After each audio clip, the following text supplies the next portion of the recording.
Hey guys. Sa ibabaw ng tatayo mo yung sabihin.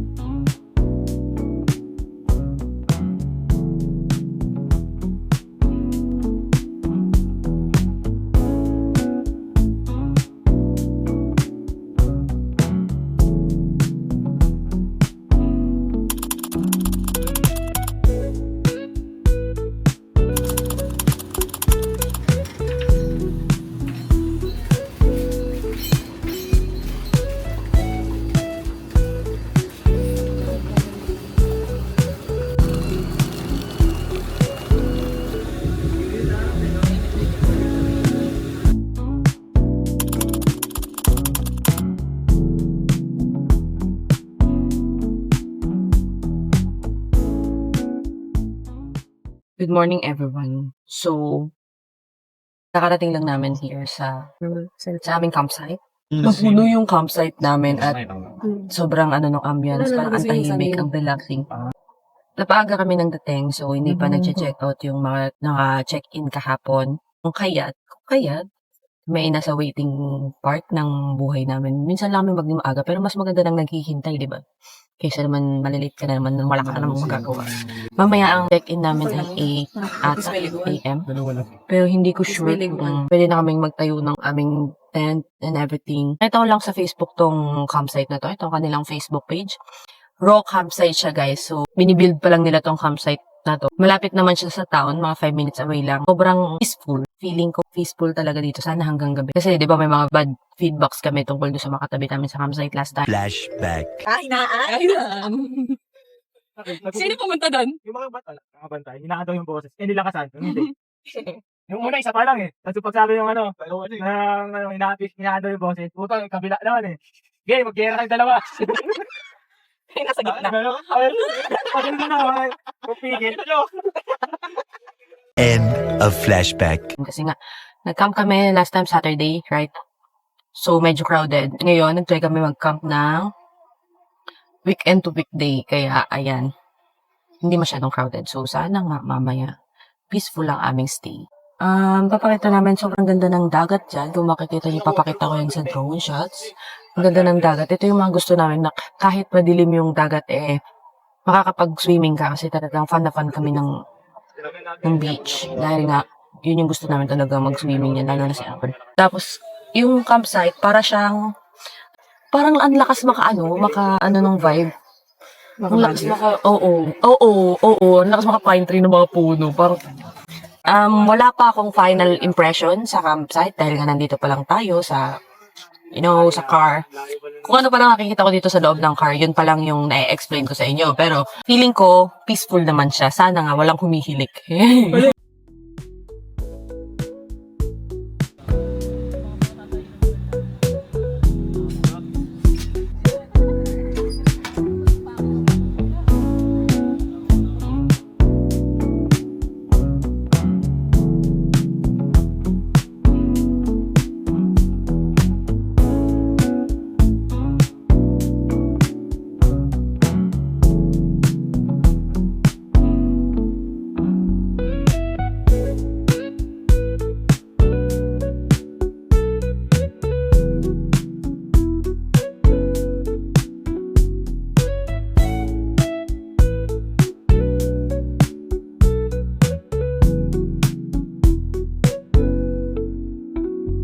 Ano ka, supervisor?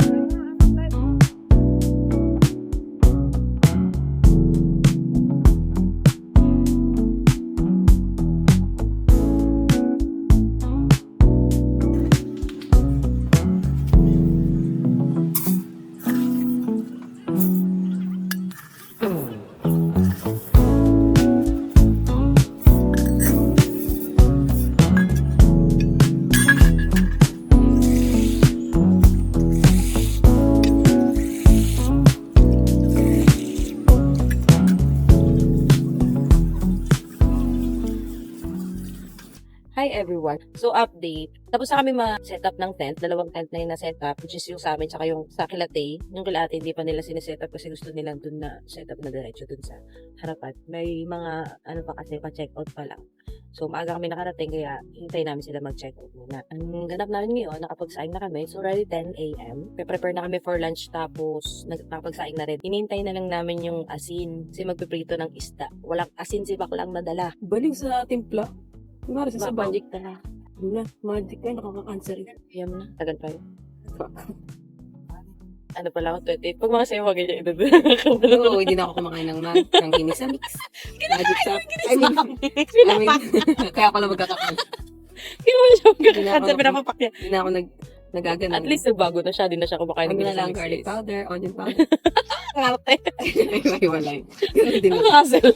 Akin ganyan lang, hiwain mo lang. Kailangan ng powder. Anyway, magpiprito kami. Ang ulam namin, ang menu namin sa lunch ngayon ay pritong tilapia at gisang sayote. Wow, gulay! Siyempre, marami kami time. Nung nakaraan kasi ang ulam namin, adobong luto na. Pero ngayon, prepared kami. Alas 4 na kami nag-lunch ngayon. On time kami magla-lunch, guys. Congrats me. Ang aga namin kasi umalis kanina. Parang around 2 a.m. kami umalis kanina. Nakarating kami dito. 7 a.m. Sakto lang din ba 5 hours? 7 a.m. kami nakarating dito. Bakbak si Boss Tay. Tapos nag-waiting lang kami ng mga 2 hours na. 2 hours din tayo naghintay. Waiting kami sa boys. Na malengke. Napunta silang 7-Eleven kasi nga may mga kulang na hindi pa namin akala ko kumpleto na. Ngayon ko lang naaalala lahat yung mga kulang-kulang. Ako pala.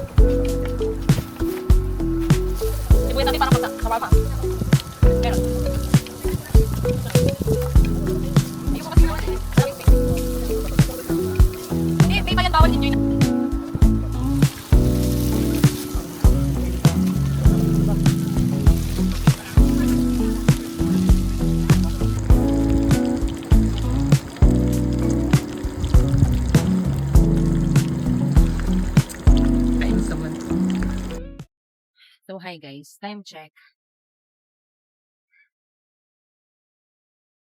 Ay, kita nyo ba? 12:31. Hindi pa rin kami tapos magluto. Pero gutom na kami. Pero, mahina kasi itong ating induction cooker. Hindi siya talaga pang marami ng luto. So, pag nagluluto kami dito, pag late-late lang naman ang pamilya ko, guys. Kaya pag nagluluto kami dito, konti-konti lang. Kaya pag nagluluto ng marami, pressure siya. Pressure siya. Nagugulat siya kasi hindi niya kaya. Yun na. Naditikman mo nga, halika. Tara, yung ginagayuma ko, titikman niya. Wala ko pera, naman. Ako na, check ko ng mga pamaya mo. Yung ginagayuma ko, titikman na yung niluluto ko. Parang masasabi niya. Sabang? Hindi ko na pa.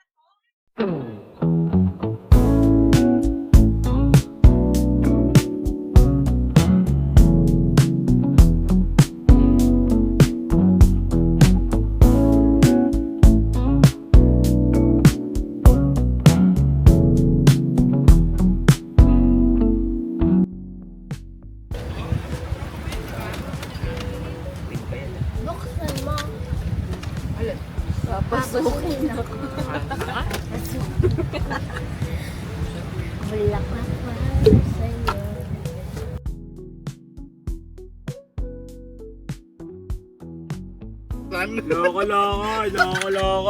Loko. Kamali ka lang. Okay lang. Huwag ka magkakamali Talo ka, boy. Video ka, boy. Talo ka, boy. Ganyan pag mando, boy. Yan na, tapan niya.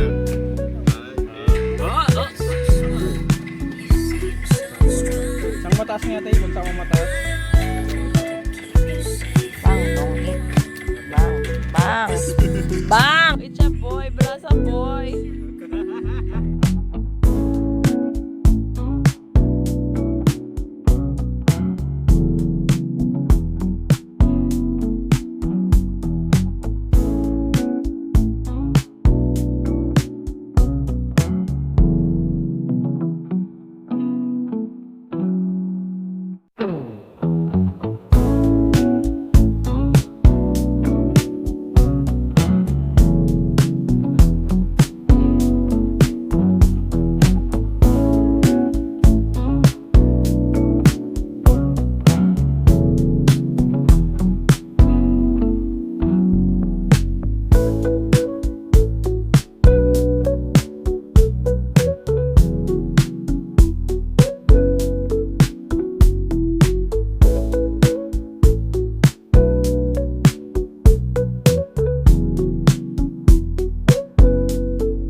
food for today.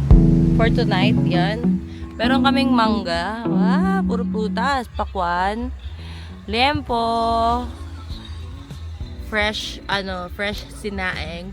Sausawan. At meron pa kaming ongoing dun na bangus. Ayun, nakikita nyo ba siya? Hindi ko siya makita. So, kakain na kami. Ay!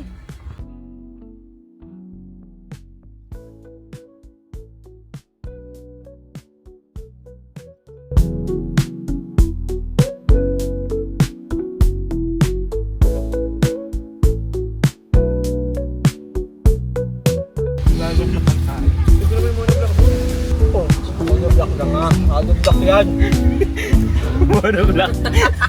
Ano block lang.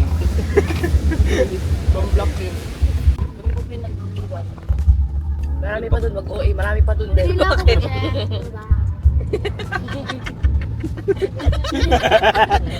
Pero wala lang.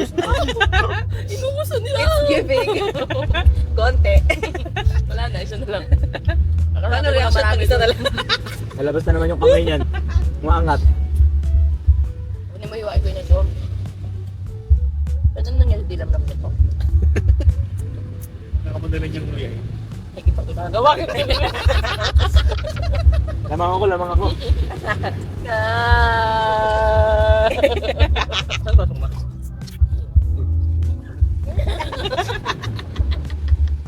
Ay no, kinuha agad. Excited. Manang-mana ka sa tita mo ah. Kaya, dahil mo pa lang. Yan, bigyan mo sa kanya. Kainin mo ito buo. Dapat perfect yan ako. Kainin mo buo. Dapat perfect mo maubos yan ah. Why not? Why not? Ako na. Pero seryoso, okay na ito buo. Huwag na natiwain. Ang sin na hiniwan ni Tita Ivy yung ano.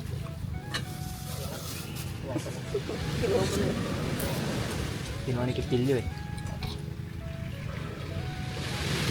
Ikaw natin. Ang daming nakahambang. Ang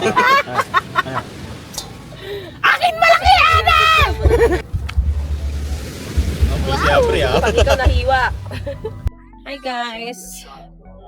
So, nandito kami sa beach side kasi magbo-bonfire kami. Ginagawa lang ni Boss Tay ang aming bonfire. Yan! Damang bonfire kami guys! Sabi ng ano Natry. Pwede naman yan Tay, di ba? Ano yun ng marshmallow? May nabili kasi kaming marshmallow. Mag-roasted marshmallow kami. Ito ang kasama ko dito si Avery, si Ate Maya. Sila Ate Ivy, nandun pa sila sa tent nila, pero mamaya pababa na rin yun sila. Ang ganda ng tunog ng dagat dito, naririnig di ba? Sobrang nakakaano. Quick recap lang sa mga nangyari sa amin ngayong araw.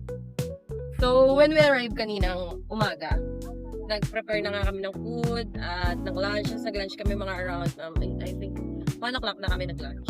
After lunch, grabe kasi yung antok ko talaga. Hindi ko na alam kung anong nangyari. Kung lahat na kami nakatulog. Basta ako, nakatulog ako sa talagang sleep na si Bakla from after lunch ng mga 1:30 to 2 or 2 to 4 p.m. Sleep talaga talagang basag si Bakla.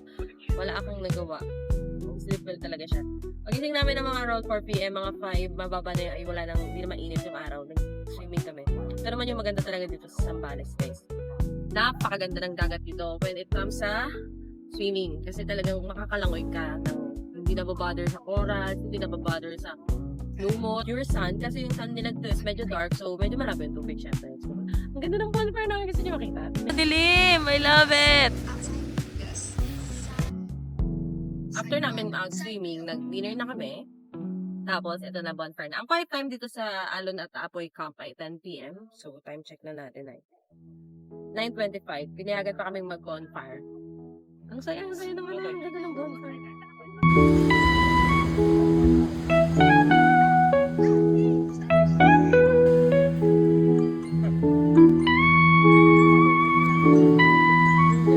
So, hindi namin alam kung ano bang mga plano tomorrow, pero I think hanggang 3 p.m. kami bukas. Yung sasabihin ko anong date bukas at kung anong time para din yung malaman kung nasan ako ngayon. Mga nagbabantay ng gala ako. Mag-roast lang kami ng marshmallow, guys. Ano nga expression?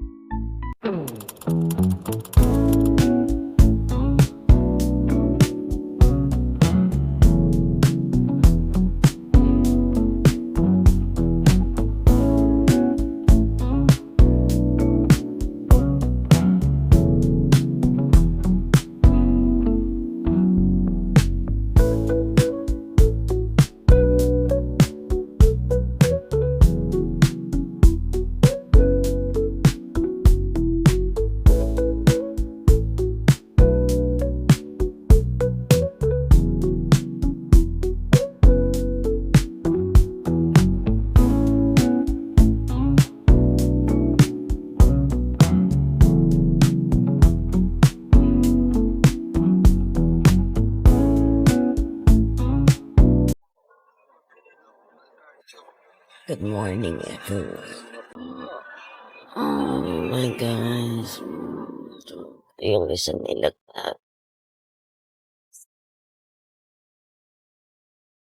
Time check lang tayo. Kakagising lang namin. Paliin ganina pa. Time check 6:10 a.m. Ay, ang tahimik ng gabi namin. Ang peaceful.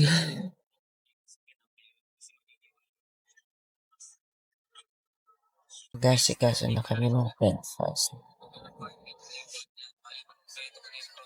Maya-maya, lahat parang sana tingnan yung labas kasi tinatanong ako. Mamaya na lang, update ko na lang kayo. Okay. Ayan, napalabas na nila. May nakita kasi silang pusa dyan, ayan o. Yung pusa, sinigit-sunod sa amin, hindi kami marunong mag-alaga ng pusa, day. Puro kami aso sa bahay talaga. Pero pala dapat? Tingnan nyo. Siya. Pil niya yung pagsunod sa amin, parang ano siya. Talagang sa amin siya. Kanina mag-isa lang kami dito sa campsite, guys. Ang saya. Oh, walang yung ibang tao. Kami lang nandito sa campsite. So, kaninang pusa yan? Bakit may pusa dyan? Sa amin na ba yan? Kagabi ho, maayos namin inayos ang aming basurahan. Pero dahil meron ditong mga pasaway na wild dogs, ayan. Yan ang kanilang ginawa. Kinalat ang aming basurahan. Tingnan nyo doon no, sa kabilang campsite na ko. Kinalat din yung basurahan. Nakakaloka. Wow, may liempo na si ano? Si Pepper. Perpuk. May ulam na siya. Buti ka ba nag-almusal ka na? Kami hindi pa. Ganito yung mga aesthetic.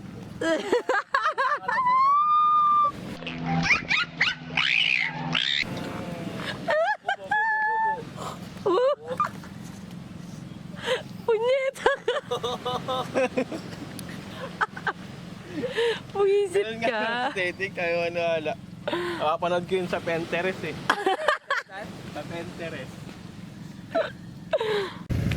So, ayun, nakalabas na sa tent ang babae na to. As of the moment, update. Papainit ako ng tubig na kape. Breakfast time!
Update guys, pack up na kami kasi it's already 12. Kailangan namin makarating sa bahay ng mga around, bago maggabi probably. Para makapagpahinga pa kami kasi back to ordinary day na tomorrow. So far, ang ganda ng stay namin dito sa Alon at Tapoy Camp. Nakikita nyo naman kung gaano kalinis at gaano ka-peaceful dito sa campsite na to. Talagang marirelax talaga. Sa gabi talaga, wala ka talagang maririnig na ano. Alon lang maririnig mo. Pero, hindi namin sure kung ganito. Hindi namin sure kung ganito kahit na weekend. Kasi, hindi natin masasabi. Minsan may mga, ano, kaya pagka peak season. Pero, so far, sa una namin napuntahan kung ikukumpara dito, mas maganda talaga to. At ang ganda ng management nila. Legit. Malinis din yung lugar. Talagang meron silang ano dito. Meron silang maayos na mga rules and regulations talaga. Raw campsite siya. Wala kang super raw yung bathroom and common area nila hindi ganun what you expect na talagang bonggang-bongga. Pero part na to ng pagka-camping talaga. Ang ganda rin. Part na rin talaga to ng pagka-camping. So, memories ang pinunta mo dito at yung peaceful area na. Anyways, that's all for this vlog, I think. Pauwi na kami, hindi ko pa alam kung may mga pupuntahan pa kami, pero baka dumaan lang kami ng Starbucks para mag-coffee din. Uwi na. Mag-lunch na din naman kami, so busog na lahat kami. Pine-prepare na lang, inaayos na lang yung mga dadalhin pa uwi tapos phones na kami. Pagka gusto nyo rin i-try mag-camping dito sa Zambales, ito yung Facebook page nila. Mura lang dito, entrance lang ang babayaran mo at car camping. Highly recommended. See you on our next camp vlog. Wow, may camp vlog. See you on my next vlog. Bye!